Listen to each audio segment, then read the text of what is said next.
Dernière question. Niez-vous la prospérité? Sans parler de prospérité, on peut néanmoins dire que la France jouit d'une certaine aisance et que le niveau de vie des Français, en moyenne, parce qu'ils n'en bénéficient pas tous, s'améliore année après année quelque peu. La Ve République, d'ailleurs, se glorifie de cette prospérité qu'elle proclame. Elle prétend faire beaucoup mieux que tous ceux qui l'ont devancée. Eh bien, je crois qu'il est bon de se reporter à quelques chiffres. Oh, certes, les statistiques servent au mensonge, et ne faut-il en user que très modérément. Néanmoins, je crois qu'on peut essayer de prendre 2 points de repère, et de les prendre dans des documents inattaquables. Aussi, les ai-je choisis dans le dernier rapport du Conseil économique et social sur la conjoncture économique, rapport qui n'a pas, à ma connaissance, été taxé de faux par le gouvernement. Au demeurant, ces sources sont contrôlées par le gouvernement puisqu'il s'agit de l'Institut national de la statistique et du rapport sur les comptes économiques de la nation. Eh bien, prenons ces 2 points de repère. Le produit national brut, tout d'abord. Page 754 du rapport. Le produit national brut est décrit, d'après les sources officielles que j'indique, au cours des différentes années de la 4e puis de la 5e République. Faisons, si vous le voulez, le rapprochement, d'une part, des années 1958 et 1951, qui sont les 7 dernières années de la 4e République, et d'autre part, des années 1965 et 1958, qui sont les 7 premières années de la 5e République. L'augmentation du produit national brut. Au prix de 1959, l'Institut de la statistique a tout égalisé au prix de 1959, car évidemment, il ne faut pas incorporer la hausse des prix. 260 en 1958, 172 en 1951. Augmentation pendant 7 ans, 51%. 1965, 369, 1958, nous venons de le voir, 260. Augmentation, 42%.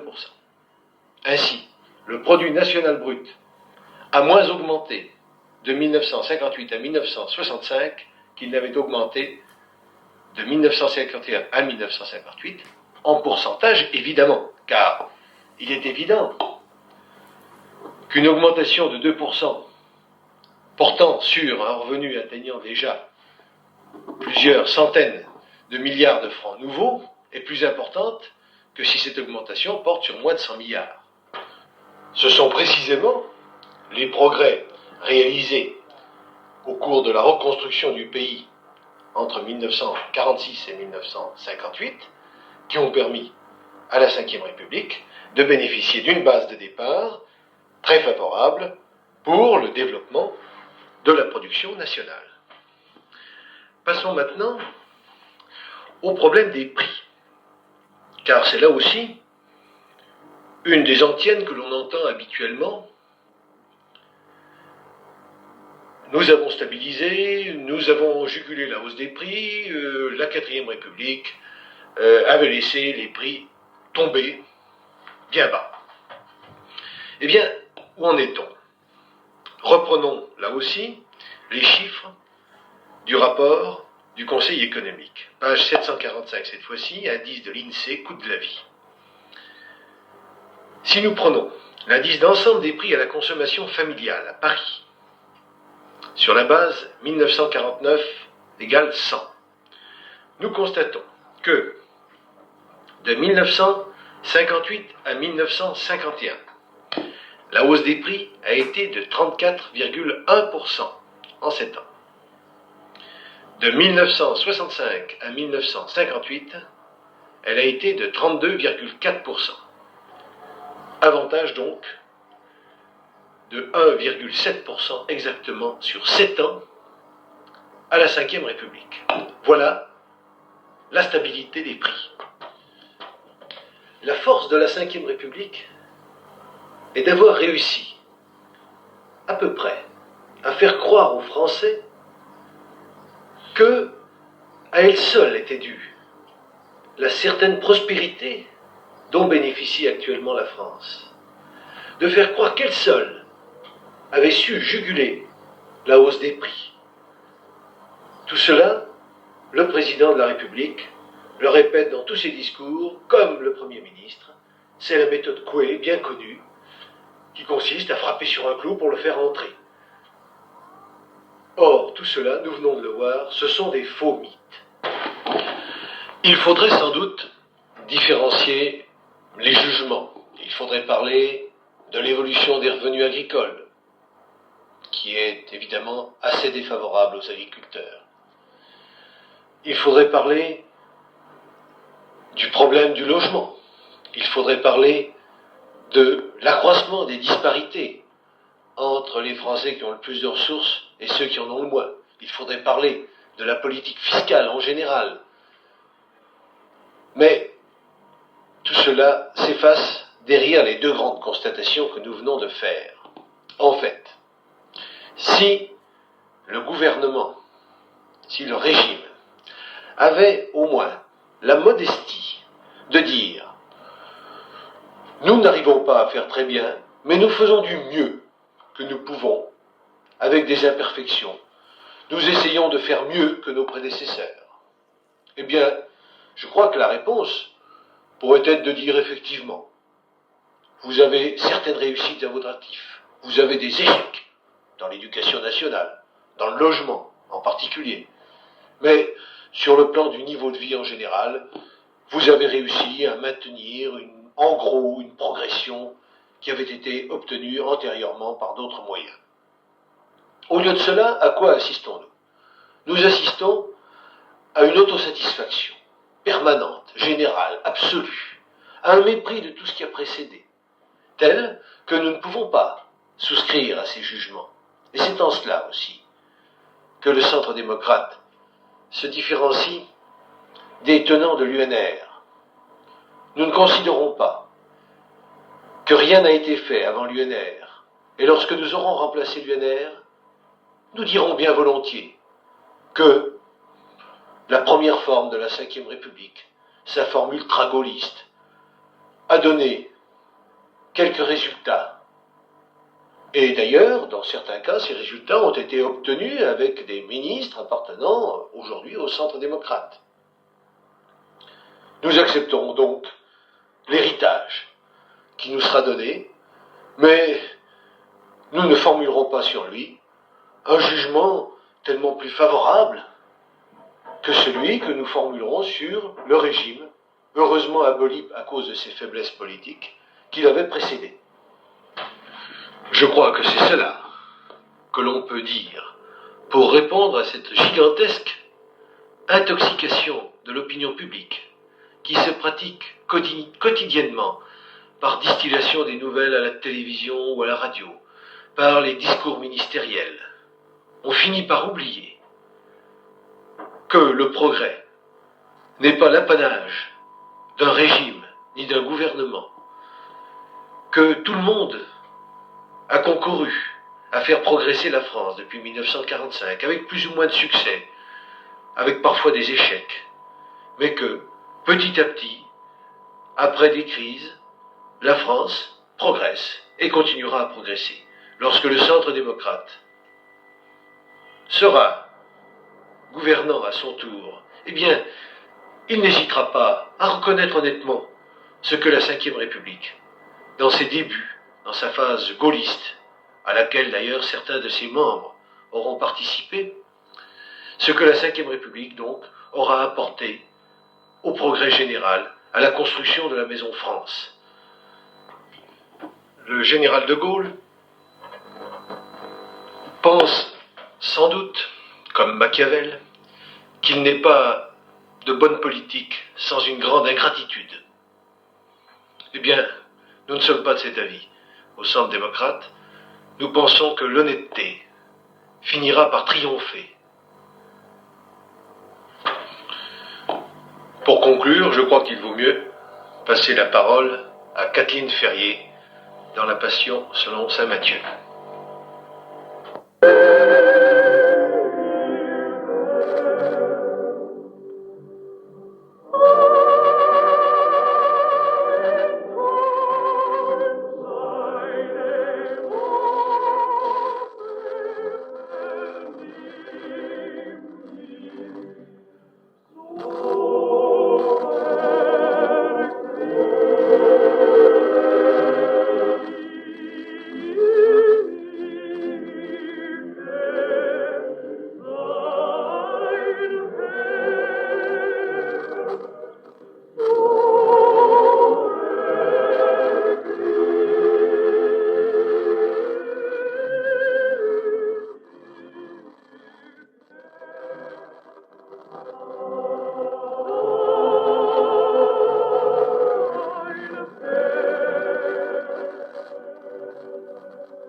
Après ce duo Seki, c'est un arioso avec chœur.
C'était l'Arioso avec chœur qui ouvre la seconde partie de la Passion sur Saint-Matthieu de Bach, interprétée par Kathleen Ferrier, de Bach Choir, de Jakes Orchestra sous la direction de Reginald Jakes. Le plus célèbre peut-être des airs de la Passion sur Saint-Matthieu est celui qui prend place après le reniement et les pleurs de Pierre. Ici, le violon dialogue avec la voix humaine. C'est Kathleen Ferrier et les mêmes interprètes sous la direction de Reginald Jakes qui interprètent cet air.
Toujours extrait de la seconde partie de la Passion selon saint Matthieu de Bach.